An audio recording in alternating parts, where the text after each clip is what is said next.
Have you ever found yourself trapped in a situation where nothing seems to go right, wondering why you must endure such trials? Do you question whether your prayers are ever heard, or if there is a higher purpose behind the struggles you face? What if I told you that even in your darkest moments there is a divine plan in motion, shaping your path in ways you cannot yet comprehend? Today, we're diving into a powerful testimony of unwavering faith and trusting God's perfect timing, as revealed in 1 Samuel 2:1-6. Welcome, dear friends, to an episode where we'll unlock the mysteries of God's timing, using the heartfelt prayer of Hannah as our guide. The story begins in ancient Israel, unfolding with a woman who seemed destined for despair. Hannah's journey is a compelling illustration of faith in the face of adversity, a lesson that resonates deeply with all of us today. Let's read from 1 Samuel 2, verse 1-6. Then Hannah prayed and said, "My heart rejoices in the Lord. In the Lord my horn is lifted high.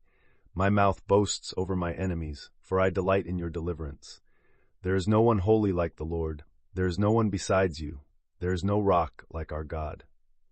Do not keep talking so proudly, or let your mouth speak such arrogance. For the Lord is a God who knows, and by him deeds are weighed. The bows of the warriors are broken, but those who stumbled are armed with strength. Those who were full hire themselves out for food, but those who were hungry are hungry no more. She who was barren has borne 7 children, but she who has had many sons pines away. The Lord brings death and makes alive. He brings down to the grave and raises up." Now Hannah's story is one of profound transformation. She starts as a woman deeply afflicted by infertility, mocked by others, and grieved in spirit. Yet her prayer is not one of bitterness, but of praise and thanksgiving. This passage tells us that God's plans are in operation even when we feel most forsaken. Hannah's perseverance in prayer, her ability to hold on to faith even when hope seemed lost, is our lesson today. It teaches us that trust in God involves patience and belief that his timing is impeccable. Imagine for a moment being in Hannah's shoes. Year after year she endured her barrenness, her rivals' taunts, and the societal stigma. Yet in her darkest moments she knelt and poured out her heart to God, trusting him above her circumstances. This is the essence of true faith. Many of us may feel like Hannah at some point, empty-handed, asking if our prayers are in vain. But Hannah's story is a reminder that God hears and he acts according to his perfect timing. When she finally bore a son, Samuel, her joy was not in having her tears wiped away alone, but in witnessing the manifestation of God's promise. God's delay isn't his denial. Oftentimes we mistake his silence for absence when in reality he's working behind the scenes to craft something magnificent out of our trials.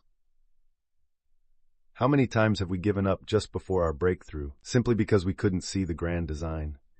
Faith requires us to believe without seeing, to trust without tangible proof. God's promises are like seeds planted in our hearts, their growth unseen until the right moment. Just as Hannah still believed in God's power despite her prolonged suffering, we must also hold firm to our faith. How profound, then, that Hannah's prayer not only illustrates her deliverance, but also her recognition of God's sovereignty. The bows of the warriors are broken, but those who stumbled are armed with strength.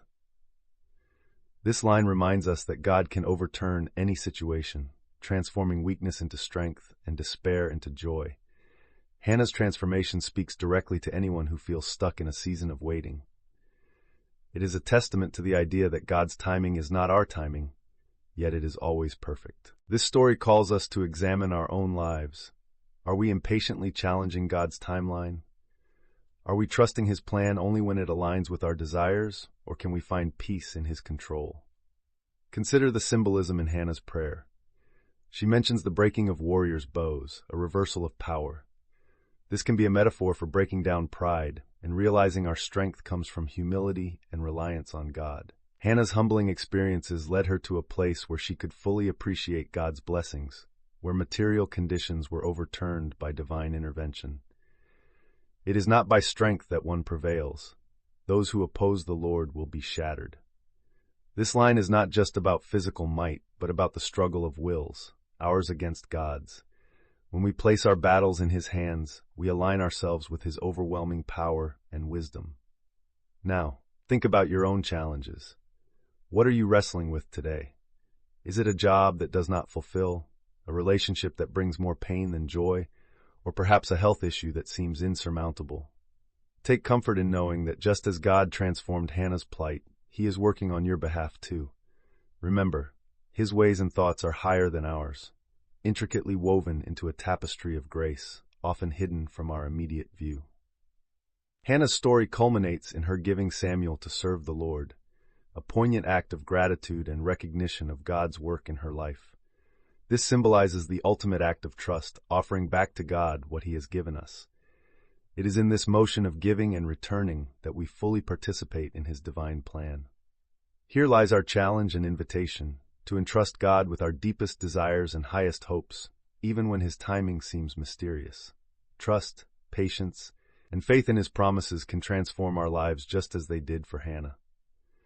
So as you reflect on today's sermon, I invite you to ponder, what in your life requires a stronger trust in God's timing? What can you lay at His feet, confident in His perfect plan? Like Hannah, let us proclaim, "My heart rejoices in the Lord my horn is lifted high."